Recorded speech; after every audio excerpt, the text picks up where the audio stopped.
आप देख रहे हैं अनहोनी। तो चलिए बढ़ते हैं आज की इस कहानी की ओर। कालगंज बस स्टॉप से मैं बस में सवार हुआ।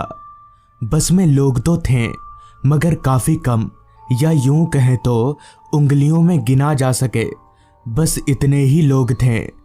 खैर, मैं एक सीट पकड़कर बैठ गया।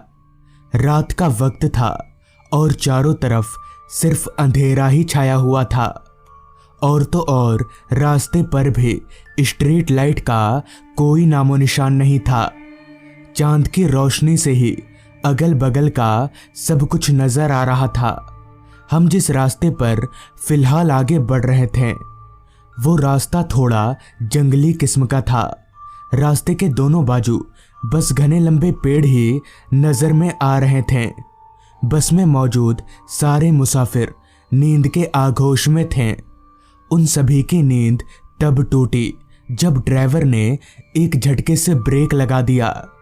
अचानक ब्रेक लगने से मैं तो कुछ हद तक संभल भी गया, मगर जो मुसाफिर सो रहे थे उनको संभलने का मौका ही नहीं मिला और कुछ तो नीचे ही गिर पड़े।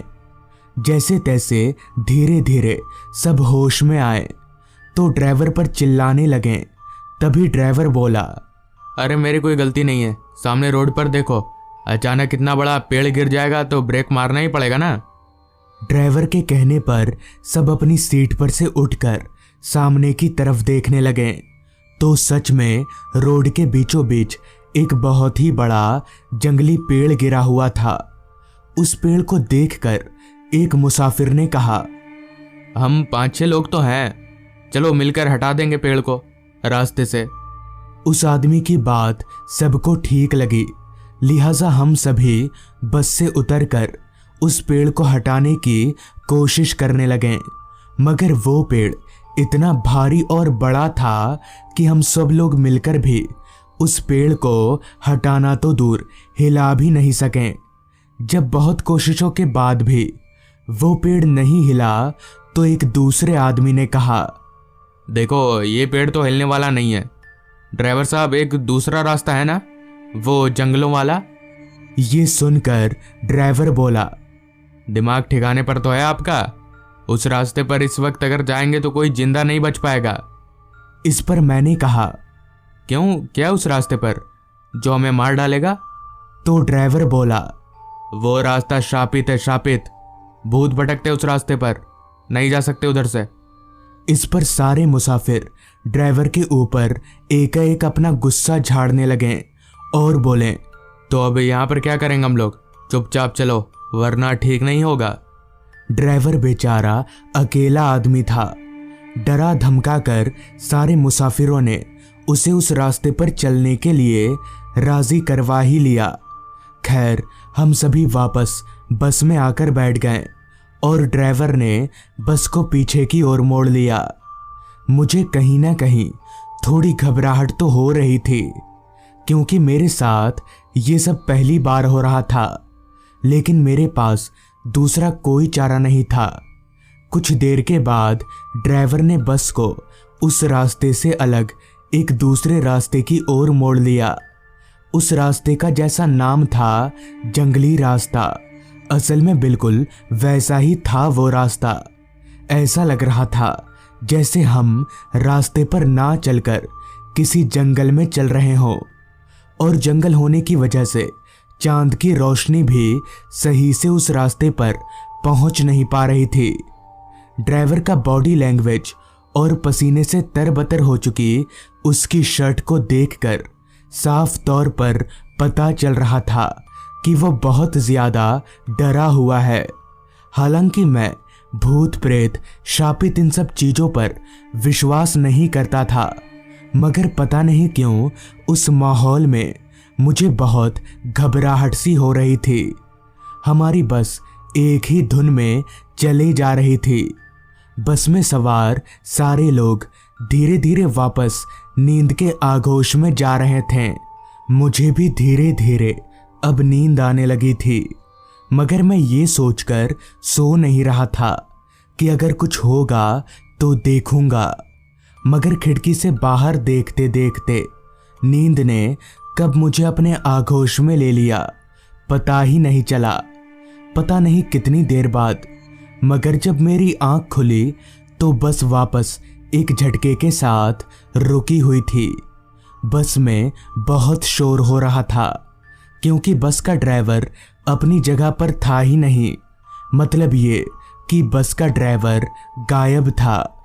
तभी एक आदमी ने कहा, अरे ये ड्राइवर कहाँ चला गया यार, चलो बाहर निकल कर देखते हैं।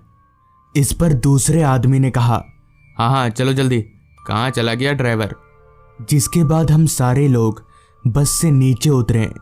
हम सिर्फ 4 या 5 लोग ही रहे होंगे और वो जंगल बहुत घना था। हमें कुछ समझ नहीं आ रहा था कि अब इस ड्राइवर को कहाँ और कैसे ढूंढे। अभी हम लोग ये सोच ही रहे थे कि तभी हमें ड्राइवर के चीखने की आवाज़ सुनाई पड़ी।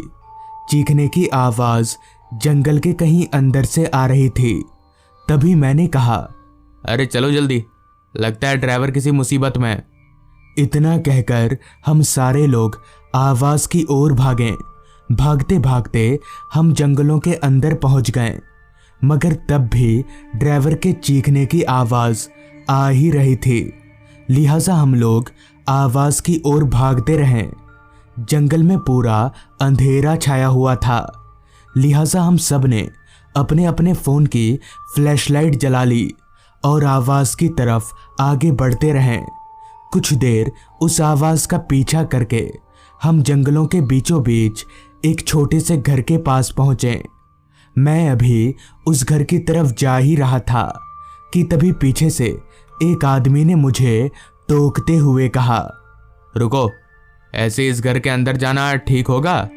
इससे पहले कि मैं उस आदमी को इस बात का कोई जवाब दे पाता, घर के अंदर से फिर एक बार ड्राइवर की चीख सुनाई पड़ी।